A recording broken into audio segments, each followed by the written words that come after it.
Hello, welcome to the Thomas Marathon Podcast with me, John Hill, the running podcast for the over 35s with Marathon Dreams. Episode 37, finally, Marathon Debrief. So what's going on with me at the moment? Well, I've been on a bit of a hiatus because after my 15th marathon on the 16th of March, which I'm going to talk about today, I have had quite a bad flu virus for over the worst of it's over now. It just feels like a bit of a cold now, but it was really quite bad. I've really been quite poorly, so I haven't been able to do a great deal, which has meant that I haven't recovered properly, both physically and mentally, from the marathon, which is a bit of a shame, but that's life, and these things happen. And, you know, we have to take the good and the bad, and that's, as with marathon training, that's like life, and these things happen, so that's where we are. So what I wanted to do on the episode today, though, was to give you a full debrief of my 15th marathon, which was on the 16th of March. Now, I didn't start this podcast when I'd done my last marathon, 14th marathon, on April 24 in London. So this is, for a lot of you, this will be the first time you listen to the podcast where I'm actually explaining doing an actual marathon itself. Obviously, I've talked you through the training. For those of you who follow me on Instagram, I appreciate it. 12 months to marathon. If you don't, make sure to follow me over there. You follow the journey in terms of getting to the actual marathon itself, but not the actual marathon itself. So what I wanted to do on this particular podcast is just give you an overview of the marathon experience as I saw it. So, as you can see, excuse me. So basically, my training and my prep went as well as it ever has, I would say, across the board. So my readiness to run a marathon, according to data on my Garmin the day before, was as good as it ever has been. So my training status was peaking, my heart rate variability was fine, my readiness for performance was fine. So all my key metrics in terms of ready to run a marathon were absolutely on point. So the stars were aligned. Now, there are some uncontrollables that you have to hope go well, which are things like, you know, you're staying in a decent place, you can sleep, the weather's okay, so all those things were favourable as well. But unless there was going to be a massive change in the conditions, it was always going to be the case. So I was as good to go as I ever have been, and I wanted to share that first about the importance of following a plan, because a lot of you listening to this are kind of really now deep in the weeds of your marathon training plans for your end of April marathons, because now it's probably getting a little bit tasty in terms of making sure that you're ramping up the mileage to get your body physically and mentally ready to take on the 26.2 miles. Now's the time when it really counts. So I followed the plan as best as I could, did all my speed work, did all my mileage, made sure I tested my fueling strategy. Even though I've pretty much got my fueling strategy nailed, I know exactly what I do on my fueling strategy now, I had to make sure that I still tested that to make sure it was on point. So everything was aligned, and it felt really, really good. So performance-wise, it was a good day. Second sub-3 marathon, so 2:58.38. Finished second in my age category, so second in the 45 age category out of 43 people. Finished 25th overall out of 670-ish in the marathon, so top 4%, so a really good performance.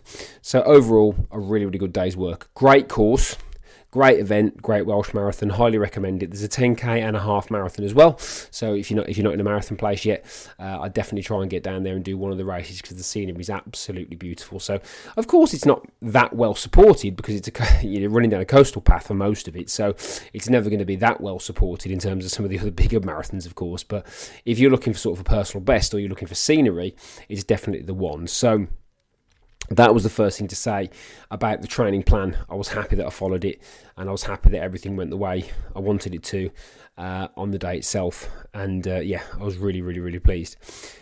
So what I want to talk about, there's a couple of things really. I think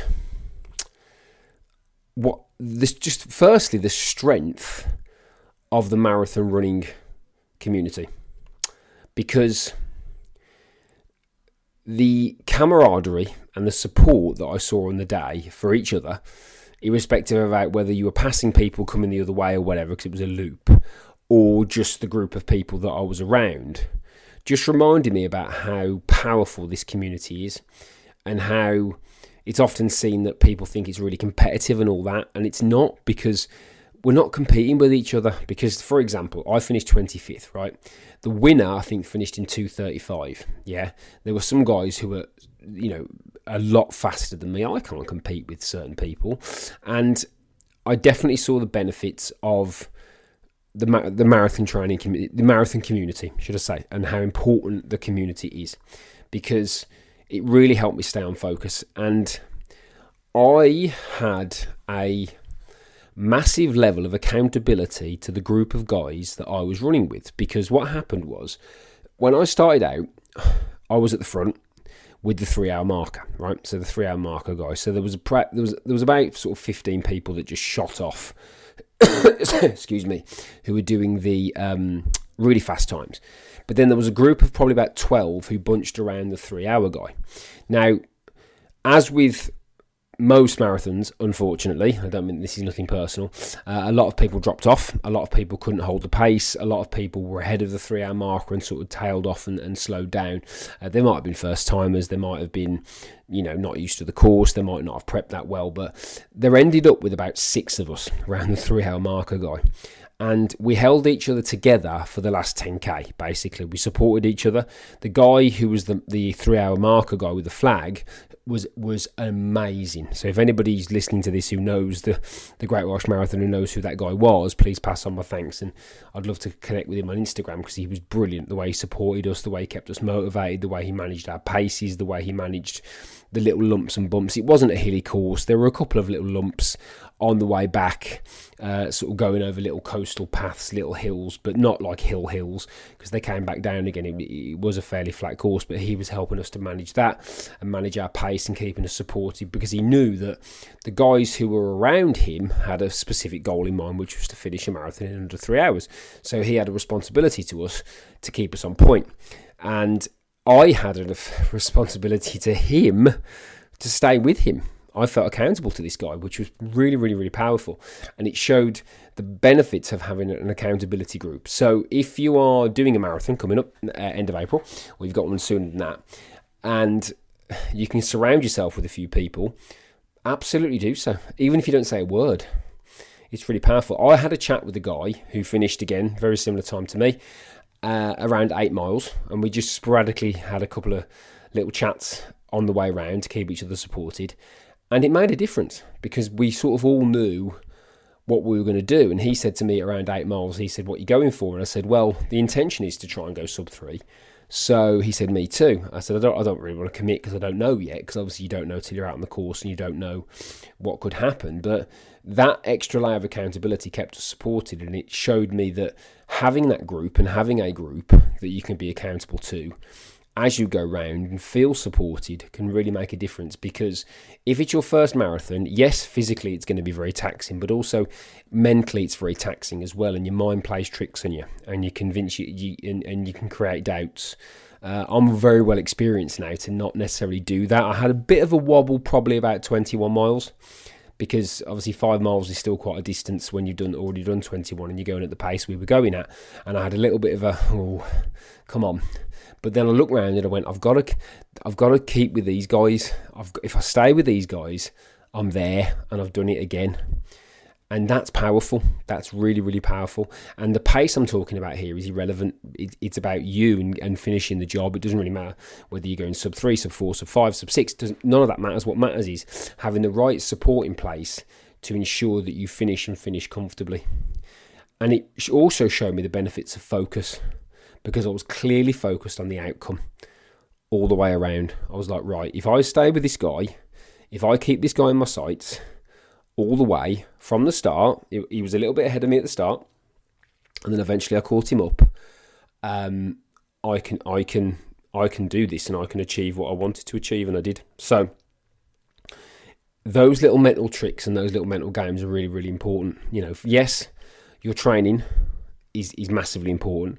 Yes, your pre-race nutrition and that side of things is also massively important. What you also need are additional things along the way to help keep you on point mentally. Because I always think about my very, very first marathon, my first one in London in 2014, and how my heart sank and my mentality sank when I realised how long I had left and how little I had left in the tank. So yes, I was fortunate to practice what I preach, to see it firsthand, and to be able to sit here after a very weird hiatus and not feeling too good to tell you that follow your plan, get the right plan, get the right support, and often we marathon train online, we marathon train on Instagram, we marathon train with information, we marathon train with stuff like that. We don't marathon train practically. So whilst I've done 15 and that's nothing compared to some, I've marathon trained and run a marathon in real life, and I've experienced all the facets of it, good, bad, ugly, whatever else. And I can tell you now that, number one, the right plan is essential. Number two, your recovery and nutrition pre-run are massively important, and you have to take care of those. And number three, when you're out there, you need to find as many things as you possibly can to help you stay on point mentally as well as physically, because it will really help. And I saw that firsthand. We have a fantastic community here, and if you're listening to this and you've not run a marathon yet, I highly recommend you do it at least once. Yes, it's scary. Yes, the training's a lot. Yes, there's a lot involved in it, but the actual experience can be magical. Yes, physically exhausting. Yes, challenging. Yes, it might even break you a little bit sometimes. But it's a wonderful, wonderful, wonderful experience. And again, I was very, very fortunate to witness that again firsthand on the 16th of March. So, as I'm not feeling too good still, I will leave it there for now. That's my marathon debrief. Nice and simple, nice and common sense, as I like to keep it. Fantastic experience. Highly recommend the Great Welsh Marathon if you are a marathon runner and you're thinking about maybe doing a personal best, or you may be thinking of a PB course.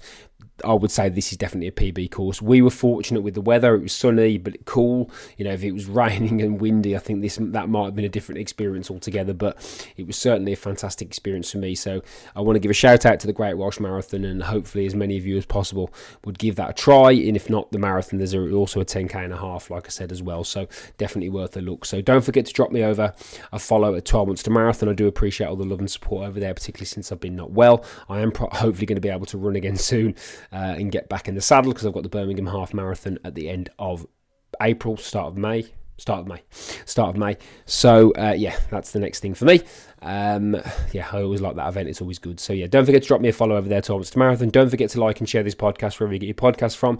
If you're on Spotify, don't forget to give it the star rating. That's really, really important. I appreciate it. It takes seconds, but it really helps me out and helps spread the word and helps to spread out the marathon love to people far and wide. So thank you very much for listening. I do appreciate it, and I look forward to speaking to you all again soon.